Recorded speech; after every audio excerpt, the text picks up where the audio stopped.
The primary purpose of this podcast is to educate and inform. The views, information, or opinions expressed by hosts or guests are their own. Neither the show nor any of its content should be construed as investment advice or as a recommendation to buy or sell any particular security. Security-specific information shared on this podcast should not be relied upon as a basis for your own investment decisions. Be sure to do your own research. The podcast hosts and participants may have a position in the securities mentioned personally through sub-accounts and or through separate funds and may change their holdings at any time.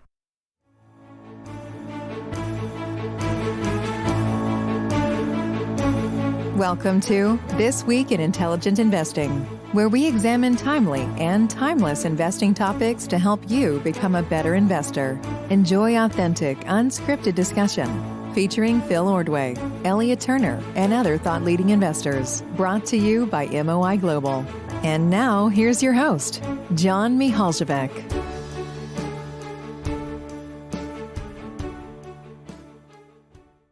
Well, thank you, everybody, for joining me today. We have a very, very special guest today. Roger Lowenstein is joining us. I've been a big fan of his books for a long time, and he and I have been corresponding via email for years now. And we wanted to time this with the release of his new book, Ways and Means, Lincoln and his cabinet and the financing of the Civil War. We're going to spend most of our time talking about that. But by way of introduction, for anyone who's not familiar with his work, he was at the Wall Street Journal for over a decade, and then wrote a book that it was certainly an important one in my life, Buffett, The Making of an American Capitalist. And just as a quick digression, I was actually a business school student, and I'd done a few years of banking and didn't know anything about anything and was kind of wandering in the forest, lonely and dark and clueless, and read that book one summer at a disastrous summer internship. And it literally was the cartoon light bulb going off. The scales fell from my eyes and I had instant clarity as to what I wanted to do the rest of my life. And I still think it's one of the best business books I've ever read on any subject. And I still think it's one of the defining business biographies in the whole subject. So Roger, thank you for doing that. I really appreciate that book. It's been fantastic for me. Labor of love. Thanks, Phil. And then you've also written another all-time classic, When Genius Failed, The Rise and Fall of Long-Term Capital Management. And I believe this is now your seventh book, if I counted correctly. We have Origins of the Crash, The Great Bubble and Its Undoing in 2004, While America Aged, How Pension Debts Ruined GM, among other things, in 2008, The End of Wall Street in 2010, America's Bank, The Epic Struggle to Create the Fed in 2015, and now Ways and Means. So I guess one of the questions I wanted to ask just quickly off the top is, you wrote such an amazing biography, and then you wrote kind of a business biography with the Buffett and LTCM books, but then you've kind of launched into this arc as a very serious historian and taking on these big, wide-ranging projects. Was that by design, or did you just kind of stumble into that by personal interest? Well, it was by interest. I hope it wasn't a stumble, but I always had an interest in history. If you even read the more contemporary books, say the Buffett book or the LTCM, I always tried to cram as much history and historical background as seemed to fit in those stories. And I always have had an interest in both history and journalism. I look for good stories where I can tell them. Absolutely. Yeah. I have to ask too, I was doing some homework for this and I found an old interview with Charlie Rose, which I think was also from 1995. And it kind of made me wonder, was it easier to write that book with the amount of access you had compared to what Alice Schroeder got, about a decade and change 12 years later, or was it harder? I presume she had a lot more access. She did. Yeah, she had full access. So. I'll tell you an interesting story. When I wrote the book, I had nothing to compare it by. It was the only Buffett book, full length out there when I did it. It was the only book I'd written anyway. And I asked Warren for cooperation. I didn't even think it would be an issue. I just told him that I had a contract, and I told him the circumstances under which I'd like to see him in his office, his home, on the road, meetings, and so on. And he wrote me back and said, no, thanks. You're on your own. I was just stunned. But he said something else. He said, this will work better for me, given his schedule and his what he wanted to do and didn't want to do. But he said it would also work better for you, Roger, which gets to your question. And I really think it did, because not so much that I would have been, might have been overwhelmed by whatever he told me, but it freed me to write my book on Warren, and not Warren's book on Warren. So for me, anyway, it worked out very well to have to not make it authorized, even though I had access to all kinds of colleagues and friends of his. Obviously, I had to get the information from someplace. Right. But for me, I think it, as he actually suggested, it worked out very well. Yeah, and one other tidbit from that interview, which I'd never heard before or realized, was that he did all of the post-writing or edit when you were at the editing phase correspondence through Charlie Munger, and Charlie sent you 3 factual corrections, which you made, and then 3 non-factual requests, which you declined. Do you remember what those were? Yeah, I mean, it wasn't so much editing; it was to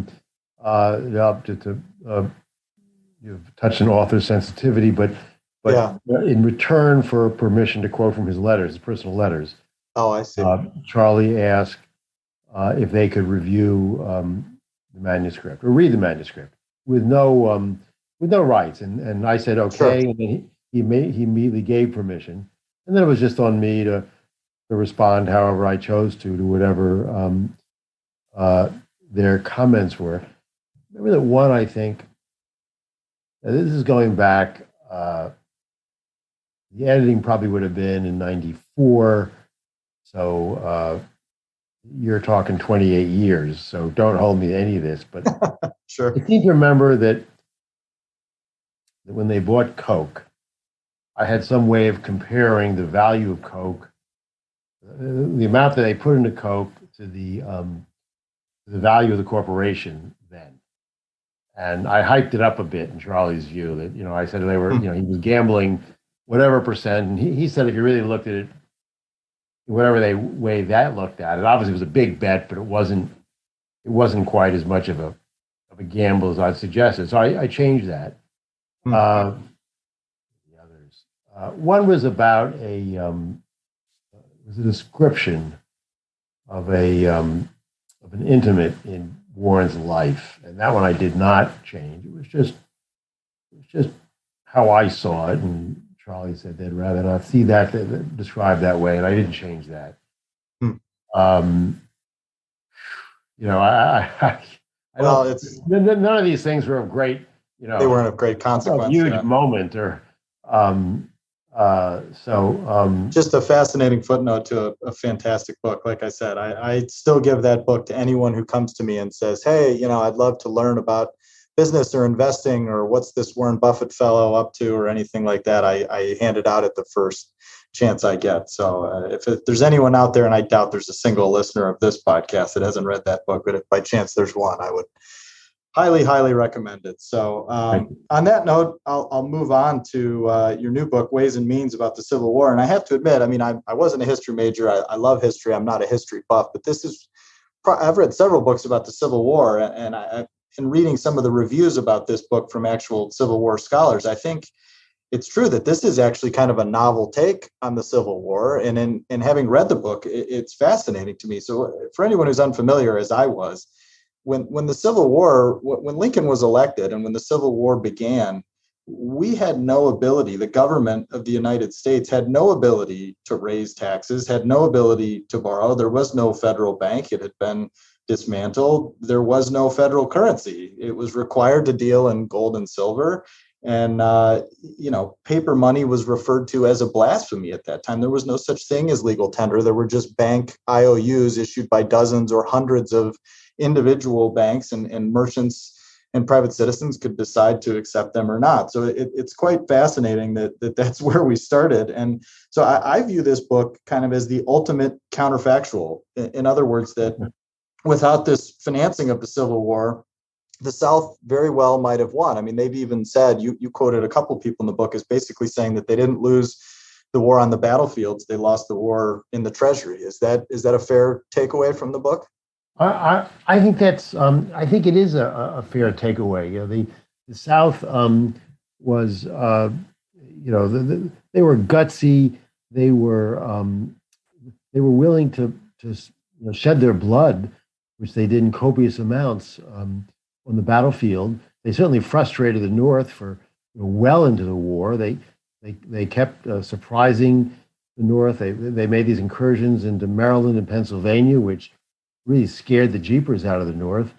But as all that was happening, the North was innovating financially and economically and socially, thanks to Lincoln's agenda.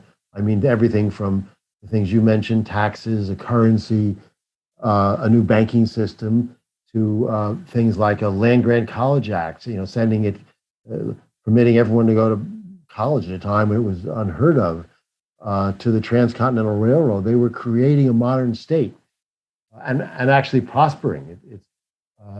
Immigration was continuing. Immigrants were going out west and digging new mines, and Lincoln was tracking this stuff. He was insistent that the progress of the economy had to go forward, even as the war was being fought. In the meantime, the South, as it was hanging on by its fingernails militarily and winning its share of the battles, it was disintegrating. I was just rereading some of the figures today. A barrel of flour cost $5.50 when the war broke out. 2 years later, in 1863, it cost $38, and by the final months of the war, it cost $1,000. That's pretty vicious inflation. There were, by the end of the war, they weren't printing notes on normal monetary paper anymore. They were printing it on the reverse side of wallpaper. They printed so many notes they'd run out of paper.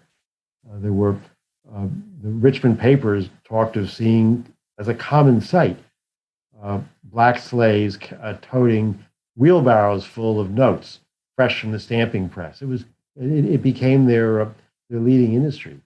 They were willing to tax, unlike the North. I think there's a lesson for today. We've heard so much about modern monetary badness, or whatever it's called, but we obviously have a real inflation issue today. The monetary side is important. The fiscal side is also important. You can't just spend forever without taxing, and they realize that in the North. Although, and they invented a whole taxing system. We'd never had an income tax before.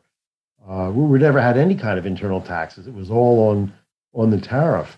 And they created the forerunner of the IRS. It still exists. It's called the Internal Revenue Bureau back then, and a quite involved taxing system. And the South, although they were willing to die for the cause, they weren't willing to be taxed, and their economy just imploded. Yeah, exactly. I mean, one chart that you put right at the front of the book was about $1 worth of gold and Confederate notes over time, and when in May of 1861, starting at $1, by April of 1865, it was $100 to hammer home again the hyperinflation that took place over that era, which is just astounding. But at least in my reading, it wasn't quite clear as to how much you attribute that hyperinflation and the printing and printing and printing to a total and utter lack of discipline, which seemed to be at least the crux of your allegation. But also, was there just kind of a structural inability for the South to actually impose much in the way of taxes, given the structure of the economy and the aristocracy of planters? And certainly in part, if you want to tax, you want liquid wealth, because those are the things that can be turned into dollars or whatever the currency is that the central government can use to ship to England to buy arms and the things they needed. And the North had far more factories, more banks and more solvent banks. Anything you think of, they had more commerce, more merchants. So the South had cities too. Anything you think of in terms of liquid wealth, which are more easily taxed, the North had. The South had wealth, but the lion's share of its wealth was in land and slaves.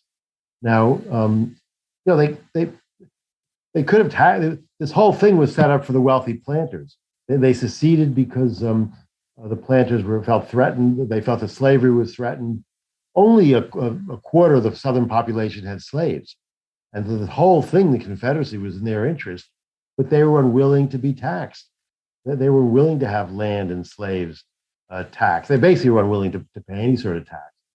Willie Sutton said, where you rob money, you go where it is, to the banks. Well, if they were going to tax, it was going to be the planters. And they could have sold off their slaves. They could have sold off land. It would have been hard. The market for slaves wasn't very good once the war started. So it was partly structural, but it was partly just an ideological aversion to taxes, and particularly the federal taxes, and an unwillingness to pay up. Yeah, interesting. Also, I'll add, there was a delusion. We're living through, I think, a war brought on in part by the delusion of an autocrat, Vladimir Putin, who thought that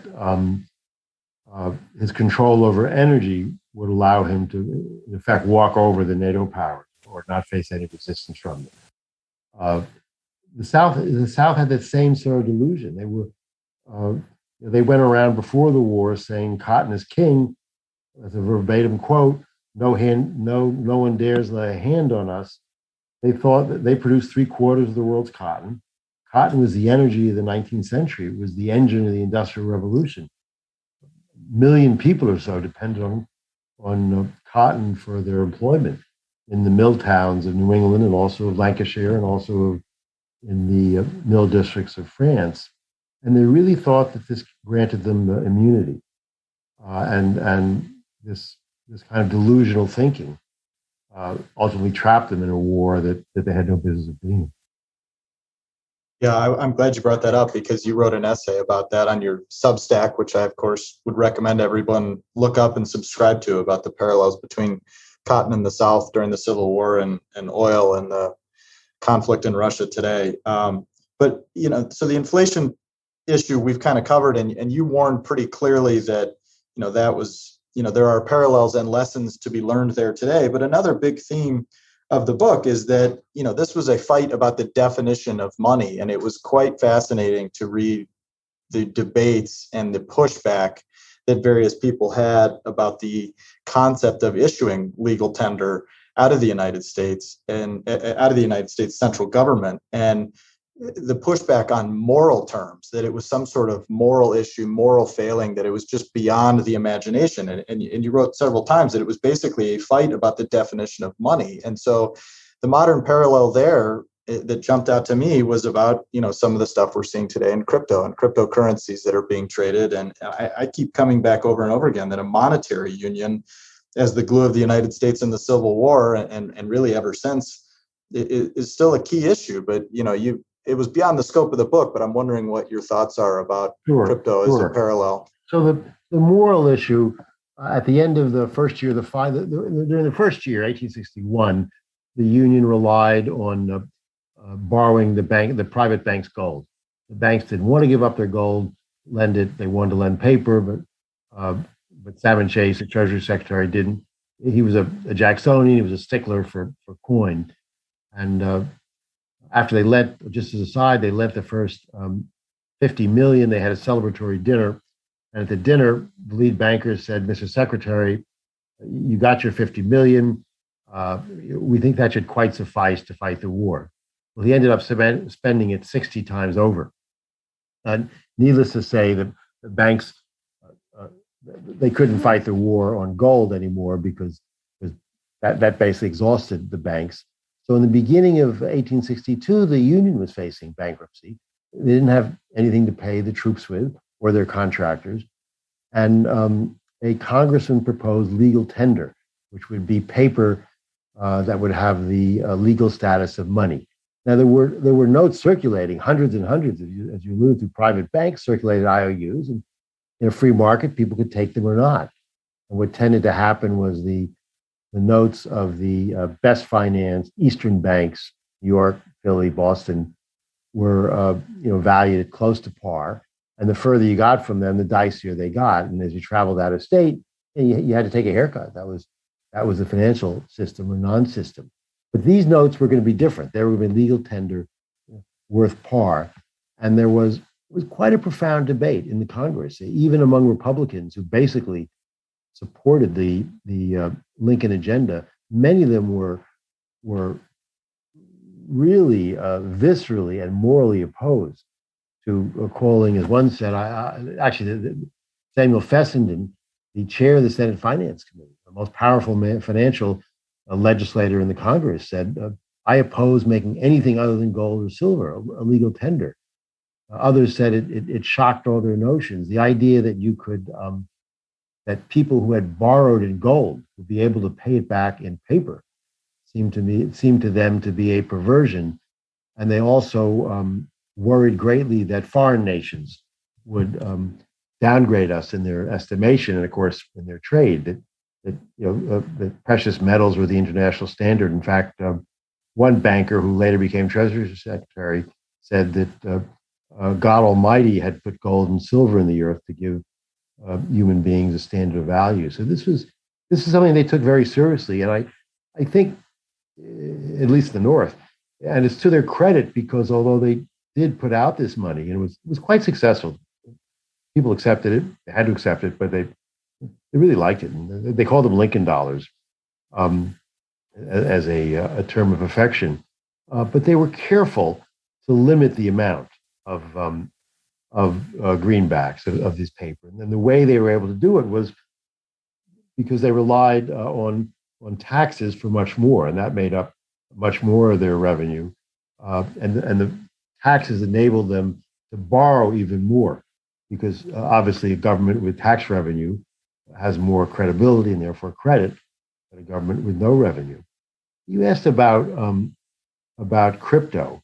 I think the big difference between crypto and even the greenbacks that the union put out, or the dollars that we put out today, which are essentially the same, is the dollars are backed by tax revenue. So regardless of what you call the currency or how it's denominated, the productive power of the United States stands behind the issuer of those notes. And that's pretty considerable. I don't see anything behind the issuance of crypto. There's no productive power at all. It's just, as far as I can see, a game of greater fool. It's not even like valuing art, which I enjoy looking at. How much time can you spend looking at some of the electrons or something, or whatever it is behind crypto? So I just don't understand crypto. Right. And I refer you for more pungent comments to Charlie Munger, who you referred to. Yeah, I'm sure we've heard and seen a lot of those over the last couple of years. But I wanted to go back. I do think, Phil, on the crypto, that it should be a reminder to those at the Federal Reserve. Currencies come and go, currency systems come and go. And there's obviously a threat to the credibility of national currencies now. And I think it particularly behooves them to take their role as stewards of the currency, i.e. stewards of the value of the currency, very seriously. If we got into a 1970 situation where the currency was inflating 13 or 15% every year, you might see a real runaway from the dollar, and particularly with these supposed alternatives out there. So I take that. No, I agree with that part. Yeah, it's a good segue too, because I was going to ask you. You mentioned the reasonable limits, which was a key part of the book, where the government actually self-limited themselves in the issuance of the greenbacks to 1/6 of the total war debt. And that actually proved to be a boon to America's credit and kind of the exercise of nation making, as you called it, that was Lincoln's ultimate purpose. And so they were able to show this self-discipline. And then a related thought that I thought was really powerful was that you mentioned, or you wrote, that finance is always the act of planning for the worst. And so along those two lines, have reasonable limits and the act of planning for the worst in the financial sense, have those ideas been lost recently, both in society and in the government in particular in the U.S.? Well, I think somewhat. Thankfully or not, the worst tends to roll around sooner than we expect. So people get religion again. I guess the Fed is meeting more or less right now as we speak. It'll be interesting to see what they do. But there was a long period over the last year where it seemed to me that with rates at 0%, the risk that rates would be too low and too stimulative was far greater than the risks that they would be too high, that the policy would be too contractionary. So I think the Fed got a little too optimistic, and a little too optimistic about this idea that the inflation, as it developed and continued and persisted, was going to be transitory. That people always people tend to wait for normal to come back, but after some big event, normal is really the same. The world wasn't the same after September 11th. It's not going to be the same after the Putin war on Ukraine, however it ends. And after having had a period of massive stipulation, which I think was necessary at the onset of COVID, and massive federal spending, it's just unlikely that the world was going to go back to exactly where it was, whatever happened to supply chain bottlenecks. So once the immediate economic need passed, and the economy began to return, which it did quite quickly after several months in the pandemic. I made the point before, this was not primarily a financial crash in origins or in character the way the 2008 mortgage crash was. That was, you had millions of Americans deep in debt. They weren't going to be spending for a long, long time. They were going to be trying to dig their way out of being overborrowed. So in financial terms, you needed some sort of stimulus for quite a while. At least we weren't going to overheat for a long time. In fact, we really never did. But this time was different. This time, meaning the COVID caused financial episode, it was caused by a bug, by a virus. It wasn't economic or financial in origin. So once we figured out a way to get people back at work, which we did pretty quickly, and the stimulus checks were absolutely needed in that interim. But once that period passed, I'm surprised that the Fed didn't start to get back towards more normal interest rate. And do you think this period overall, this is a bit of a digression, but you wrote or said in a related interview about Origins of the Crash that the wrongdoing of the 1990s was greater than that of the 1920s. They both had a love affair with stocks and a lot of speculation and a total embrace of new technology, a lot of which proved useful, but it was just way, way overdone. And it ultimately ended up in a rejection of kind of the earlier progressive and liberal schemes. Do you think that is true? I mean, as I look at the last, call it 2 years, some of the speculations and frenzied behavior we've seen in markets are hard to reconcile with any other prior period. Well, there's nothing wrong with speculation. Somebody once said, might have been my father, that if there was no speculation, there wouldn't have been any railroads.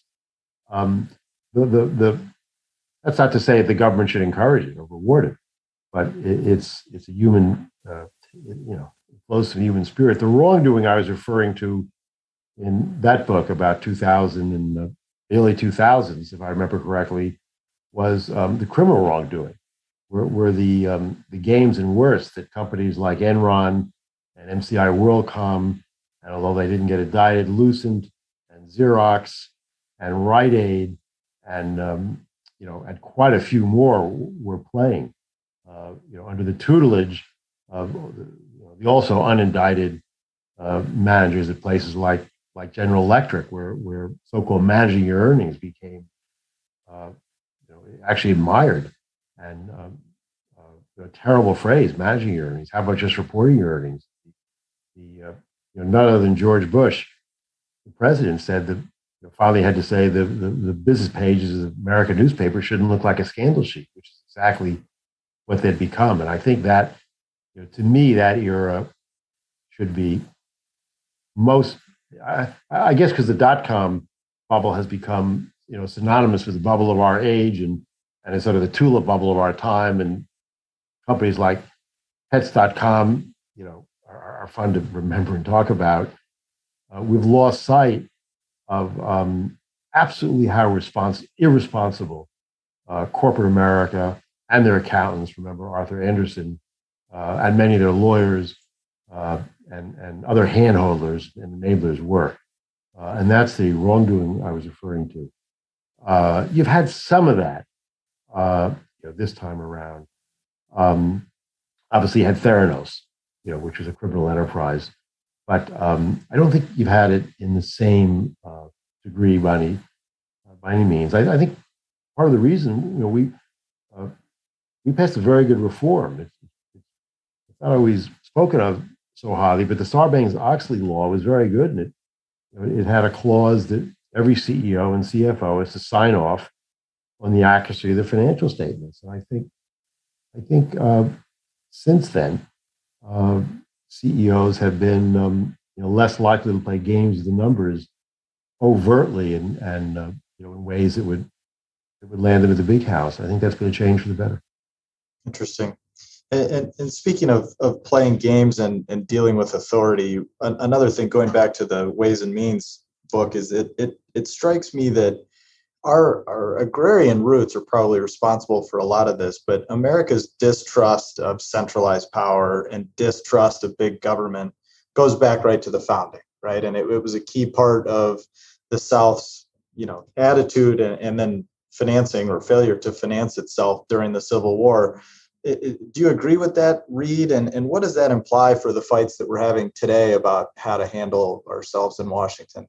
Absolutely. If you talk to, say, Europeans, they're astonished that we don't have a national health care. It's not even controversial to them. Everyone needs health care. You don't need 50 systems, or we have 50 systems of state and corporation. And this goes back to actually the Revolutionary War.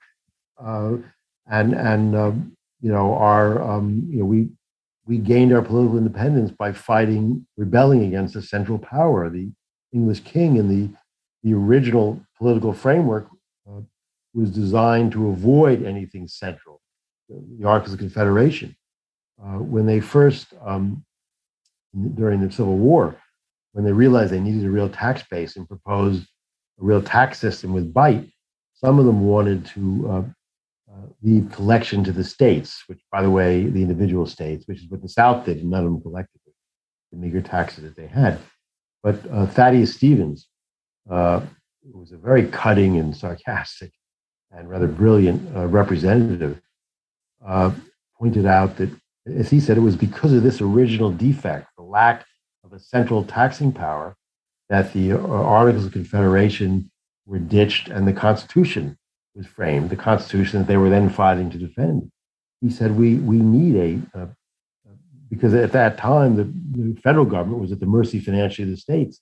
He said, we need a federal taxing power, but it's continued to be part of the political culture of the United States, the tension between the interior, the mid-country, the South, the Southwest, and the West, and the East Coast, where the universities and the elites and the financial elites are based. That's just a part of the political culture of the country. You mentioned farming, and it reminds me of one of the early bills they passed. It was really a standout because Lincoln created the Department of Agriculture, which may sound like just a sort of bureaucracy and not very interesting, but it was the first department that dealt specifically with the private sector. That dealt, of course, with the largest sector of the economy, agriculture. Lincoln was very excited about it because he knew, and the department was formed with very modest goals to spread seeds and farming know-how to farmers. Lincoln was very excited because, being a Westerner, he knew how difficult it was to farm on the frontier. He knew that the farmers out there were greater distances between each other. They didn't have access to farming materials and seeds and know-how. They were just spaced further apart than farmers in New England or Pennsylvania or New York. He called it the People's Department because he thought it would be a department that would interact with individual farmers and do what he thought the purpose of government was, which was to promote opportunity within the private sector. What's so interesting about it is that Jefferson Davis also had an opinion on the Department of Agriculture. Jefferson Davis, of course, the president of the Confederacy. Davis was also born in Kentucky, about 100 miles from where Lincoln was born, just a year earlier, also in a log cabin. But his family moved down south. They became wealthy planters. And Davis then went into the U.S. Senate.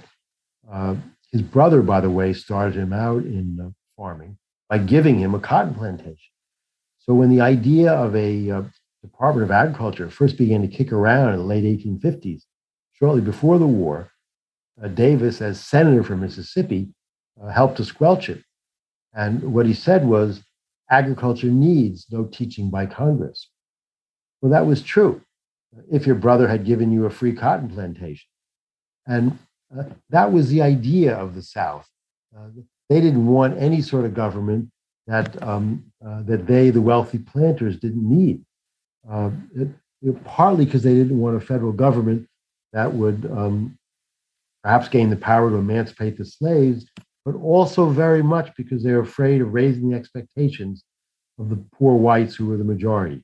There was a governor of Virginia there, way before the Civil War, who said, "I thank God we don't have free public schools in Virginia, and I pray that we shall not for 100 years." This was a very different philosophy, just a counter-opposite philosophy from that of someone like Lincoln, who went into politics in 1832 when he was 23 years old with the idea that it could help, as he put it, every man to get the chance. Well, I know we're bumping up against the time limit here shortly, so maybe that's a good last question for me to close with then is, where do you shake out on the great man theory of history, as it were? Would you agree that with no Lincoln, the North doesn't win the Civil War? And as an important derivative related to your book, with no Lincoln, you don't get Chase, who you seem to think was very uniquely suited to be Secretary of the Treasury during this period, and potentially without him, there's no Union victory in the Civil War as well. Yeah, hard to do the counterfactuals, but Chase was a great secretary, and Lincoln was not only a great president, he was just a great man. That it was such a blessing to have him at a time of that kind of crisis. I'll just share with you one anecdote from way before the war. He served one term in Congress, his only time in the national stage, before he became president.